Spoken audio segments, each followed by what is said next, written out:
اور کہے گا کہ تمہیں تمہارے ایمان نے کوئی فائدہ نہیں پہنچایا. تم اللہ کو مانتے تھے, ہم پتھروں کے بنے ہوئے بتوں کو مانتے تھے, تو کیا فائدہ ہوا؟ تم بھی ہماری طرح جل رہے ہو اور ہم بھی تمہاری طرح. تو اللہ کو غضب آئے گا, اللہ کو غیرت آئے گی کہ میرے ماننے والے جو برائی کو برائی سمجھا کرتے تھے اور مجھ سے توبہ استغفار کیا کرتے تھے, ان کو میں کیسے ان لوگوں کے برابر چھوڑ دوں جو میرا انکار کیا کرتے تھے.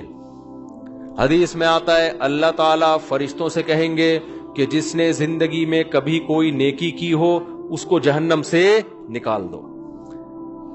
بہت بڑی تعداد جہنم سے نکلے گی. پھر اللہ کہیں گے اب ایسا کرو, سفارشیں شروع ہوں گی, سفارشیں. پیغمبر صلی اللہ علیہ وسلم شفاعت کریں گے. اللہ نبی صلی اللہ علیہ وسلم کی شفاعت کی برکت سے بہت سارے مسلمانوں کو جہنم سے نکالیں گے.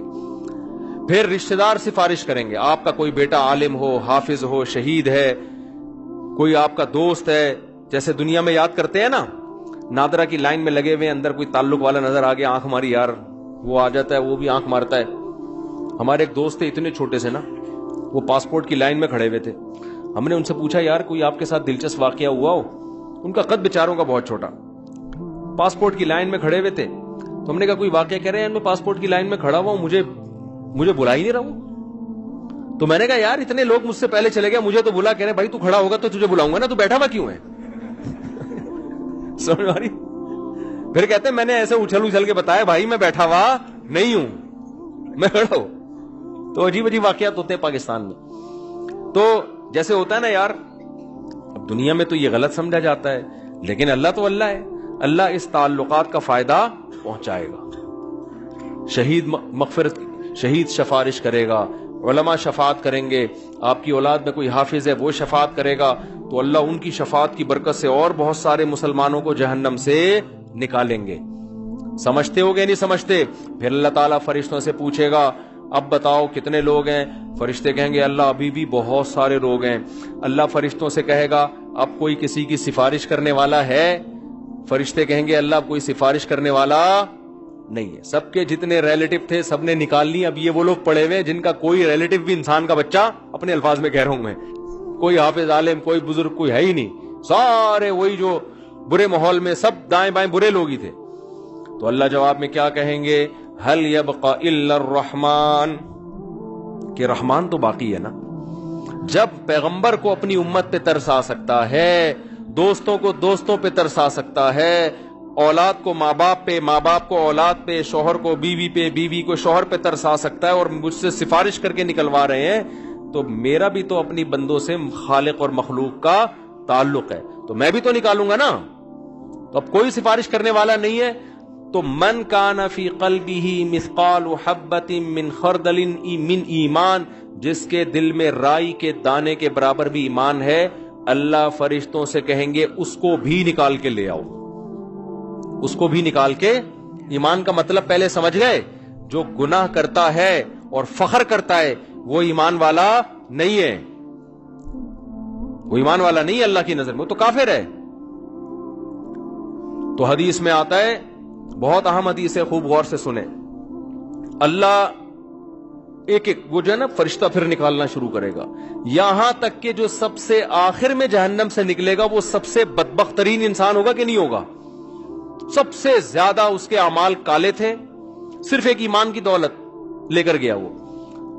تو نبی صلی اللہ علیہ وسلم نے فرمایا کہ جب اللہ تعالیٰ اس کو نکالیں گے, اس حدیث کے راوی ہے عبداللہ ابن مسعود رضی اللہ تعالیٰ عنہ.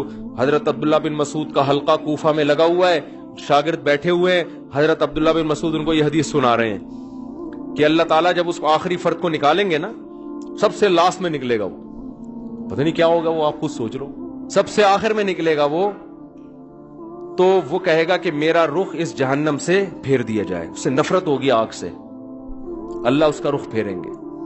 پھر اللہ اس سے کہیں گے بتا تو کیا چاہتا ہے, بتا تو کیا چاہتا ہے. حدیث میں آتا ہے کہ جس طرف رخ کرے گا نا اس طرف جنت ہوگی. تو وہ اللہ سے کہے گا کہ اے اللہ, یہ جو اتنی خوشنما جنت جس کے بارے میں قرآن کہتا ہے ما لا عین رأت ولا اذن سمعت ولا خطر علی قلب بشر, ایسی نعمتیں میں نے اپنے بندوں کے لیے تیار کر کے رکھی ہیں جو نہ کسی آنکھ نے دیکھی، نہ ان کی حقیقت کسی کان نے سنی، نہ ان کا تصور کبھی کسی دل میں گزرا ہے۔ آپ عیاشی کا تصور کرو نا، آپ کا تصور جہاں جا کے ختم ہوگا نا، جنت اس سے بھی اوپر کی چیز ہے۔ حدیث میں آتا ہے، عبداللہ بن مسعود رضی اللہ تعالیٰ عنہ فرماتے ہیں کہ جو سب سے آخر میں جہنم سے نکلے گا، اللہ اس سے پوچھیں گے بتا کیا چاہتا ہے؟ وہ کہے گا اے اللہ، یہ جو جنت کی ہوائیں آ رہی ہیں بس اس کے قریب تھوڑا سا مجھے لے جا، مجھے تیرے جلال کی قسم اس کے علاوہ تجھ سے میں کچھ بھی نہیں مانگوں گا۔ اللہ کہیں گے وعدہ کر، حدیث کا مفہوم اپنے الفاظ میں پیش کر رہا ہوں کہ مزید کچھ نہیں مانگنا، کہے گا کچھ بھی نہیں مانگوں گا۔ اس کو اتنی حسین جنت نظر آئے گی نا، وہ کہے گا بس اس کے قریب بھی پہنچ جائے نا، وہ بہت ہے میرے لیے۔ جب قریب جائے گا تو اور جنت کی خوشبوئیں اور ہوائیں آنا شروع، تو تھوڑی دیر میں برداشت سے باہر ہو جائے گا معاملہ۔ پھر وہ اللہ سے کہے گا اے اللہ، یہ جو دروازہ ہے نا جنت کا، بس یہاں تک پہنچا دے۔ اللہ کہے گا تو نے مجھ سے وعدہ کیا تھا مزید کچھ نہیں مانگوں گا، کہے گا اللہ میں نے وعدہ تو کیا تھا، بس یہ میرا سچی مچی کا وعدہ ہے، یہاں تک پہنچا دے، اس کے بعد میں تجھ سے کچھ بھی نہیں۔ یا غالباً حدیث میں آتا ہے ایک درخت اللہ جنت کا لگائیں گے باہر، درخت ہوگا جنت کا، کہے گا اس درخت میں پہنچا دے، اتنا حسین خوبصورت درخت ہوگا وہ۔ حدیث میں آتا ہے اللہ یہ بات جانتے ہوں گے کہ یہ معذور ہے، حالانکہ اللہ سے معاہدہ کر کے توڑنا کتنا بڑا جرم ہے نا، لیکن اللہ کو پتا ہوگا میں نے اتنا حسین درخت جنت کے قریب لگایا ہے کہ یہ شخص کوئی بھی ہوتا نا، کتنا نیک سے نیک آدمی ہوتا جس نے زندگی میں کبھی معاہدہ نہیں توڑا، آج وہ بھی معاہدہ توڑ دیتا، اس میں اٹریکشن اتنی ہے۔ تو ایک درخت جب وہ وہاں پہنچے گا، اب جنت کے بالکل قریب ہو گیا، اب وہاں سے جنت کی ہوائیں آ رہی ہیں، مشک و عنبر کی ہوائیں آ رہی ہیں۔ وہ کہے گا تھوڑی دیر تو برداشت کرے گا، اس کے بعد کہے گا اے اللہ بس تو مجھے اس کے دروازے تک پہنچا دے، میرا پکا اور سچا وعدہ، اس کے بعد میں تجھ سے کچھ بھی نہیں مانگوں۔ اللہ کہیں گے تو نے تو وعدہ کیا تھا مجھ سے، وہ کہے گا مجھے اچھی طرح یاد ہے، میں نے وعدہ کیا تھا، وعدہ خلافی کرنا بہت بڑا گناہ ہے، اور اللہ سے وعدہ کر کے جھوٹ بولنا تو بہت بڑا گناہ ہے، بس ایک دفعہ ہے بھائی اس کے بعد کبھی نہیں مانگوں گا۔ حدیث میں آتا ہے اللہ جانتے ہوں گے کہ یہ معذور ہے، کوئی بھی اس کی جگہ ہوتا تو جنت میں اٹریکشن اتنی ہے، دروازے پہ پہنچ جائے گا، اب تو اور قریب ہو گیا نا، تو وہ کہے گا اے اللہ اندر داخل کر دے، پکا وعدہ، اس کے بعد میں تجھ سے کچھ بھی بولو نہیں مانگوں گا۔ اللہ کہے گا تو نے وعدہ کیا تھا، کہے گا وعدہ کیا تھا، اب میں بالکل سچی مچی کا وعدہ کر رہا ہوں، بالکل پکا ڈھکا وعدہ کر رہا ہوں، اس کے بعد کچھ نہیں مانگوں گا۔ حدیث کا آخر میں الفاظ یہ ہیں کہ جب اللہ اس کو جنت میں داخل کر دے گا نا، تو وہ جب اندر جا کے دیکھے گا، او بھئی ایسے دودھ کی نہریں، شراب کی نہریں، ہورے، کراچی کے لونڈے لپاڑوں کو تو ایک ہوری دکھا دو نا کافی ہے ان کے لیے، اور یہ تم گٹکے کھا رہے ہو نا، ہور تو دور کی بات، ان دنیا کی عورتوں کے قابل نہیں بچو گے تم، یہ بیڑا غرق کر دیتا ہے یہ گٹکا۔ ہمارے ایک دوست بہت سگریٹ پیتے تھے، شادی نہیں کرتے تھے، میں نے کہا یار اب شادی کیوں نہیں کرے گا نا، دھواں نکلے گا اور کچھ بھی نہیں بچا میرے اندر۔ وہ بالکل نا ہڈیوں کا ڈھانچہ بن گئے، کہہ رہے اب دھواں ہی رہ گیا، تو یہ گٹکے ہی نہ ہو، تھوڑا صحت بناؤ یار، سمجھ رہے ہو، کچھ صحت بناؤ۔ تو اس گٹکے کے ساتھ ہور ملے گی بھی کیسے تمہیں؟ ہور خود وہ انکار کر دے گی اللہ اس کے نیک عمل کی وجہ سے میں اس کو مل رہی ہوں، میں نے کون سا گناہ کیا تھا تو مجھے اس کے حوالے کر رہا ہے، کیا خیال ہے؟ تو پہلے گٹکے والوں کو تیزاب سے کلیاں کروائی جائیں گی، اور تیزاب جنت میں نہیں ہوگا، تیزاب کے لیے جہنم میں نہ جانا پڑے کہیں خدا نخواستہ۔ تو چھوڑ دو یہ منہ کے کینسر سے کتنے لوگ میں نے مرتے ہوئے اپنی آنکھوں سے دیکھے ہیں جوانی میں۔